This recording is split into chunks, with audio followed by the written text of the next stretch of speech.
অন্ধের মতো বিশ্বাস করে। একজন মানুষকে কি অন্ধের মতো বিশ্বাস করা উচিত? অন্ধের মতো বিশ্বাস কথাটা কি আসলে এগুলো হলো কাল্পনিক কথাবার্তা। হ্যাঁ, সবে বরাতে অবশ্যই নামাজ পড়ে আল্লাহর কাছে চাবো। যদি কান পড়া আপনি শুনেন কোনোভাবেই ভালো থাকতে পারবেন। তোমার ভালো লাগে তোমার কাছে, আমার ভালো লাগে আমার কাছে। একটা মানুষের কিছু না কিছু খারাপ দিক থাকে। ও আমার কখনো মনের মতো ছিল না। আমার যেটা পছন্দ এটা ওর অপছন্দ। ভালোবাসা বলতে কি বোঝেন আপনি? ভালোবাসা বলতে বিশ্বাস, কেয়ার আর একে অপরকে নিয়ে আজীবন বেঁচে থাকার যে স্বপ্নটা, এটা হচ্ছে ভালোবাসা। ও আমাকে অনেক বেশি বিশ্বাস করে, অন্ধের মতো বিশ্বাস করে। শুধু বিশ্বাস না, অন্ধের মতো বিশ্বাস করে। আর ও আমাকে অনেক বেশি কেয়ার করে, আমার সুখ দুঃখের সাথী।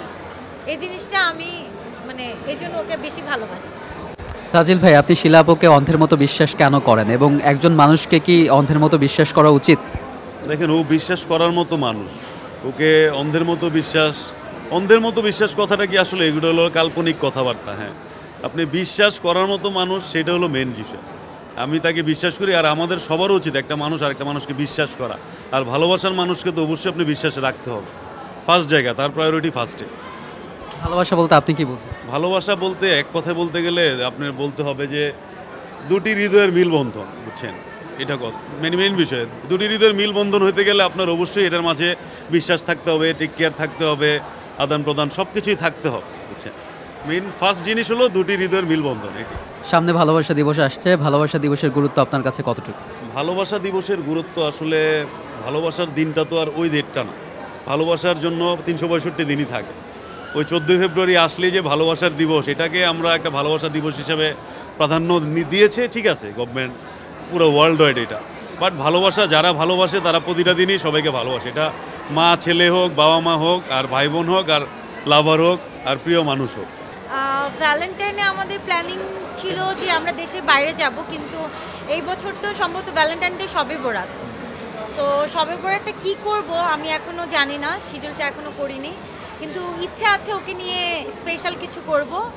আর যদি তেমন কোনো কিছু না হয় তাহলে শবে বরাতে অবশ্যই নামাজ পড়ে আল্লাহর কাছে চাবো যে সারা জীবন যেন আমরা একসাথে থাকতে পারি। আসলে ভালো থাকা কি, দীর্ঘ 6 বছর আমরাও ভালো আছি। আর ভালো থাকার কারণটা আসলে কি, এটা এইভাবে স্পেসিফিকভাবে বলা যায়। এক একজন মানুষের এক একটা কারণ থাকতে পারে। দেখেন, মেন বিষয়টা হলো কি, ভালোবাসা থাকতে হলে দুজনের মধ্যেই থাকতে হবে। আপনি ঝগড়াঝাটি থাকলে ওটাকেও আপনার কম্প্রোমাইজ করতে হবে, আর দুজনের মধ্যেই আসলে মেইনলি আন্ডারস্ট্যান্ডিংটা রাখতে হবে। তাহলেই আশা করা যায় ভালো থাকা যায়। আর মানুষের যদি কান পড়া আপনি শুনেন, কোনোভাবেই ভালো থাকতে পারবেন।